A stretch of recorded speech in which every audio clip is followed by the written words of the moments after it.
Assalamualaikum kawan-kawan. Okey, petang ni saya nak bagi resepi cara saya buat lempeng tepung. Cara orang dulu-dulu.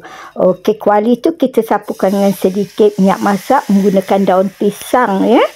Kemudian bila dah panas kuali tu, bolehlah kita masukkan 1 sendok adunan tepung, kemudian kita lepeh-lepehkan. Maka terhasillah lempeng ini. Okey, yang ni saya menggunakan kuali lama, lebih 20 tahun kuali ni ya. Okey. Kemudian kita nak lepeh-lepehkan tu agak susah lah. Sebab kuali tu dia bulat, dia tak lepeh. Okey, ini hasil dia. Kita terbalikkan. Okey, lempeng ni dia tidak melekat pada atas dasar kuali ya. Okey, ada petua dia cara membuatnya. Okey, masukkan 1 biji telur ayam. Masukkan air. Kemudian kita masukkan tepung gandum. Seterusnya kita masukkan 1 sudu besar gula pasir. Okey, masukkan sedikit garam. Kita kacau-kacau dia biar rata ya. Okey. Kemudian kita tapis sebab kita tak naklah ada ketulan-ketulan pada adunan tepung kita nanti ya. Okey, kalau dia tapis ni dia cantiklah ya adunan tu. Okey, kemudian masukkan 1 sudu besar minyak masak.